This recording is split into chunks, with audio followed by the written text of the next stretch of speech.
Assalamualaikum sahabat Staipi dimanapun kalian berada. Semoga selalu dalam lindungan Allah Subhanahu wa Ta'ala. Apa kabar nih hari ini? Semoga selalu sehat-sehat ya. Bagi yang sedang tidak sehat, semoga oleh Allah cepat disembuhkan dan menjadi kifarat dosa bagi kalian. Kembali lagi bersama kami dalam acara Teh Inspirasi. Temukan inspirasi bersama secangkir teh.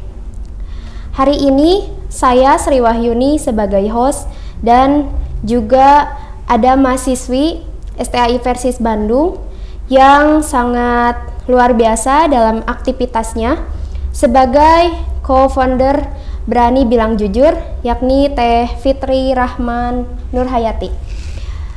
Di sisi saya sudah ada Teh Fitri. Bagaimana Teh kabarnya hari ini?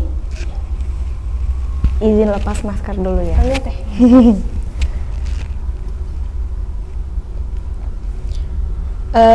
Kabar sekarang alhamdulillah baik. Alhamdulillah baik. Ya, sehat. Aktivitas sehari-hari? Aktivitas sehari-hari sedang sibuk melaksanakan kewajiban sebagai seorang istri dan juga melaksanakan hobi-hobi sebagai selayaknya manusia biasa. Teteh tuh semester IKT terakhir ya? Iya. Nah, Masya Allah, semangat Teteh. Nah, Teteh kan co-founder Berani Bilang Jujur ya? Iya. Apa sih Berani Bilang Jujur itu? Berani Bilang Jujur itu merupakan salah satu movement di mana mengajak orang-orang supaya mereka bisa lebih berani jujur terhadap diri mereka sendiri maupun terhadap orang lain, dan juga menjadi wadah yang memberikan informasi mengenai kesehatan mental dan pengembangan diri. Oh, seperti itu. Nah, kalau sejarah dari komunitas ini seperti apa? Kalau sejarahnya sendiri, sebenarnya itu bermula dari kekhawatiran saya dengan co-founder yang satunya terhadap fenomena jujur di zaman sekarang gitu. Jadi banyak banget, jadi saya sering banget menemui orang yang dia itu sering punya masalah yang dilatar belakangi karena mereka itu nggak bisa jujur sama diri mereka sendiri gitu. Dan juga mereka nggak bisa jujur sama orang lain yang akhirnya merusak orang tersebut gitu. Yang akhirnya juga kesehatan mental dia jadi nggak baik. Nah, mulai dari sanalah muncul ide untuk membuat satu movement yang mengajak orang-orang supaya mereka lebih aware terhadap kesehatan mental mereka dan juga supaya mereka lebih berani untuk bilang jujur. Maka lahirlah Berani Bilang Jujur ini. Nah, ada berapa orang sih Teh dalam komunitas Teteh ini? Berapa orang gimana ya? Soalnya Co-foundernya itu loh. Oh, co-foundernya. Co-foundernya itu kebetulan saya sendiri dengan sahabat saya yang kebetulan sekarang menjadi suami saya. Oh, Masya Allah, cuman berdua? Iya. Oh, Masya Allah. Semoga nanti semakin meluas ya Teh. Amin, amin. Nah, ngomong-ngomong tentang Berani Bilang Jujur, kenapa sih harus banget gitu bilang jujur? Kenapa harus berani bilang jujur? Yang pertama, supaya kamu bisa mengenali diri kamu sendiri, supaya kamu bisa memahami diri kamu sendiri. Apa sih sebenarnya yang sedang kamu rasain? Emosi apa yang sedang kamu alami, kondisi apa yang sedang kamu hadapi, tentang perasaan sakit hati, kecewa, duka, kegagalan, penyesalan, dan lain sebagainya gitu. Terus yang kedua, ketika kamu udah bisa bilang jujur sama diri kamu sendiri terhadap perasaan kamu, impact-nya itu kamu menjadi bisa lebih jujur terhadap orang lain gitu. Jadi ketika ada orang, kan suka ada tuh ya banyak banget kalau misalnya kita lagi ditanya, kamu kenapa? Nggak apa-apa gitu ya, khususnya cewek ya, misalkan kamu kenapa? Nggak apa-apa. Itu kan berarti, iya berarti kan dia tidak jujur terhadap perasaan dia dan juga nggak jujur sama orang lain yang pada akhirnya membuat si orang itu memendam perasaan emosi negatif itu. Kalau misalnya dalam bahasa psikologinya ya, ketika kita terlalu banyak memendam emosi negatif, dia itu bakalan menumpuk di alam bawah sadar, dan itu bisa mengganggu kesehatan mental kita. Gitu. Jadinya stres ya Teh? Iya, jadi stres gitu. Jadi kita mungkin parahnya punya mental illness gitu, penyakit mental dan lain sebagainya. Terus yang ketiga, keharusan kenapa? Supaya kita bisa lebih nyaman terhadap diri kita sendiri. Soalnya kan kalau misalkan contohnya nih ya, kita nggak jujur sama perasaan kita terhadap orang lain, kan kita jadi nggak nyaman ya sama diri kita sendiri, ya nggak sih? Terus kalau misalkan kita nggak jujur sama diri kita sendiri nih, kita juga kan jadi nggak nyaman dengan diri sendiri, yang akibatnya kita jadi nggak bisa, jadi susah banget rasanya untuk cinta dan sayang sama diri sendiri gitu.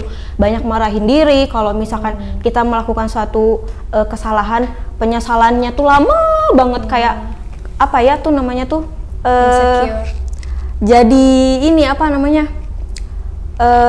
nggak bisa sayang sama diri sendiri gitu. Jadi memendam penyesalan terlalu lama, nyalahin diri sendiri, suka marahin diri sendiri. Kamu pernah nggak sih kayak gitu? Ih, dasar bodoh banget sih, ih, dasar bego banget sih. Itu kan lagi. Itu kan salah satu hal yang buruk ya. Terus yang terakhir, yang paling kompleks banget, kenapa harus berani bilang jujur? Supaya hidup kamu itu tenang, supaya kamu itu nggak banyak memendam perasaan, dan supaya kamu nggak banyak berpura-pura, dan juga kamu nggak akan memasang topeng berlama-lama gitu. Kayak contohnya nih, kalau kamu nggak bisa jujur, kamu tuh bakalan menghadapi orang tuh bakal terus masang topeng aja gitu. Kayak misalnya kamu ditanya, kamu kenapa? Topengnya senyum gitu ya, tapi sebenarnya di dalamnya tuh sedih gitu. Itu kan membuat kita jadi nggak nyaman ya. Terus kayak misalnya ditanya, kamu marah ya sama aku? Dia bilang enggak marah, padahal sebenarnya tuh marah gitu. Nah itu kan dipendem tuh, jadi kan hidupnya tuh nggak tenang gitu. Bersalah itu. Iya, seperti itu. Berarti kayak orang munafik nggak sih?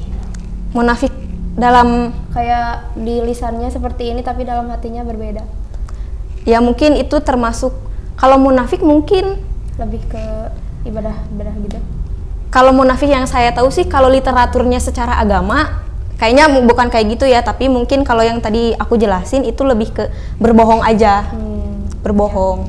Karena nggak boleh ya berbohong itu. Iya, berbohong itu nggak boleh. Nah, kalau tips biar kita jadi berani bilang jujur gitu, gimana? Tips supaya berani bilang jujur. Yang pertama, akui dulu perasaan kamu. Misal nih, kamu lagi sedih, akui aja kalau kamu lagi sedih gitu.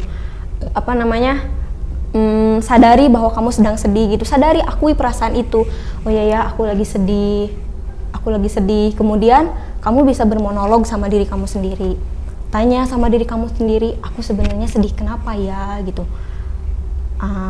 Bermonolognya tuh bisa kamu dengan cara menulis, bisa juga kayak ngobrol langsung gitu. Tapi di rumah ya, di kamar sendiri. Kalau misalnya di depan orang kan dikira, ih gila banget, itu gila ya orangnya. Apa namanya, bermonolog, kamu kenapa? Kamu sedih kenapa sih? Oh iya, tadi aku sedih bla bla bla misalkan. Terus kenapa sih harus sedih berlarut-larut? Kan kalau misalkan sedih berlarut-larut nanti kamu malah jadinya bla bla bla. Terus aja bermonolog sama diri sendiri sampai akhirnya menemukan kesepakatan antara hati dan pikiran. Oh iya ya, sebenarnya sedih itu kan, kalau sedih berlarut-larut itu kan gak baik. Buang-buang waktu juga. Iya, buang-buang waktu gitu. Nah itu pertama, diakui perasaannya. Kemudian kedua, mengakui penyesalan, kegagalan dan kekurangan diri, lalu menerimanya. Seperti itu ya.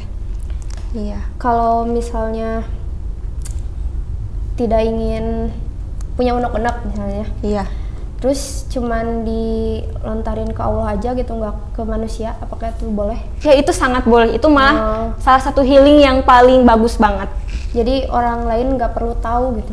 Jadi orang lain nggak perlu tahu kan.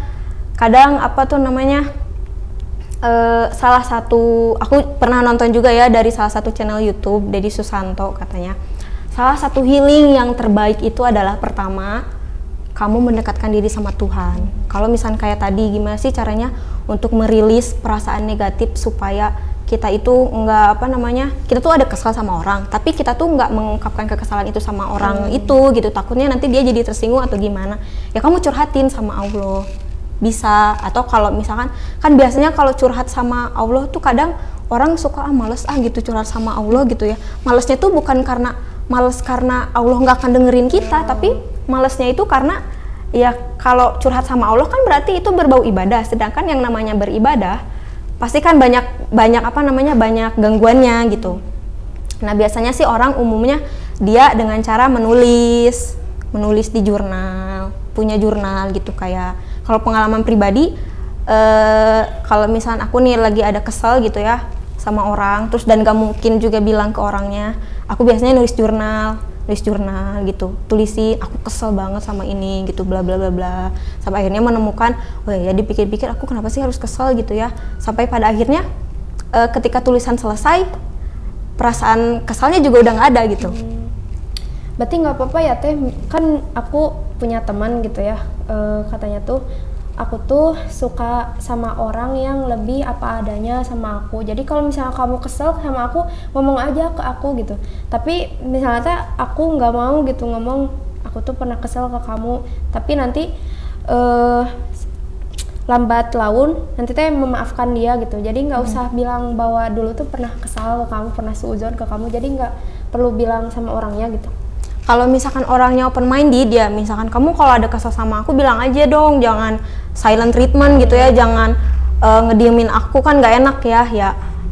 Ada juga kan orang yang kayak gitu ya, kamu omongin aja sama orang tersebut tapi dengan cara yang sopan aja dan dengan di situasi yang memang udah baik. Misalkan kamu nih misalkan lagi marahan sama teman, udah kan gak mungkin kan ngomong pada saat itu juga, karena kan suasananya kamu lagi tegang, dia lagi tegang gitu kan, jadi kamu lagi punya energi negatif, dia juga punya energi negatif, pas disatuin kan jadi meledak gitu ya si energi negatifnya itu. Tunggu dulu, tenangin diri dulu. Nah habis itu baru kalau udah tenang kamu omongin, tadi tuh sebenarnya aku ada kesel loh sama kamu gitu. Emang kesel apa? Iya gini. Omongin aja yang sopan, yang baik kayak gitu. Minum dulu sih biar nggak tegang. Oh iya.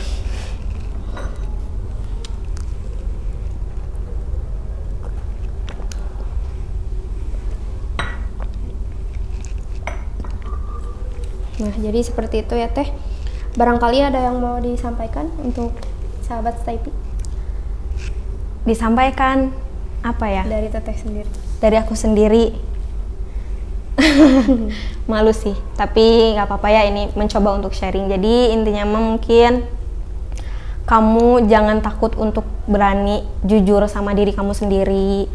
Dan juga jangan takut untuk jujur sama orang lain gitu. Kalau misalnya kamu takut orang itu tersinggung, ya kamu utarakan dengan cara-cara yang sopan, yang baik, yang bisa membuat dia lebih memahami gitu. Kalau misalkan kamu tahu orangnya, kayaknya dia orangnya memang nggak bisa diajak diskusi deh, ya udah nggak apa-apa. Kamu rilis energi negatif kamu itu dengan cara kamu sendiri, seperti menulis mungkin, atau curhat sama Allah, ya Allah aku kesel banget sama dia gitu ya, kayak gitu-gitu lah. Soalnya kalau misalkan kamu nggak berani buat jujur sama diri kamu sendiri, kamu nggak aware sama kesehatan mental kamu sendiri, nanti kamu bakal merusak diri kamu sendiri juga, kayak gitu sih. Segitu Teh? Segitu aja. Terima kasih ya Teh. Untuk acara Teh Inspirasi kali ini sudah selesai. Terima kasih kepada Teh Fitri Rahman yang sudah sharing kepada sahabat Staypi. Ya itu dia bincangan kami tadi, lumayan panjang ya Teh. Tapi semoga sahabat Staypi tidak pernah puas untuk menggali ilmu ya Teh. Khususnya untuk tentang kejujuran. Nah, sekian dari acara kami ini. Jangan lupa like, share, and comment, dan juga subscribe channel YouTube STAI Versis Bandung, karena nanti kita akan ada acara Teh inspirasi yang lainnya. Baik, sekian dari kami. Wassalamualaikum warahmatullahi wabarakatuh. Waalaikumsalam.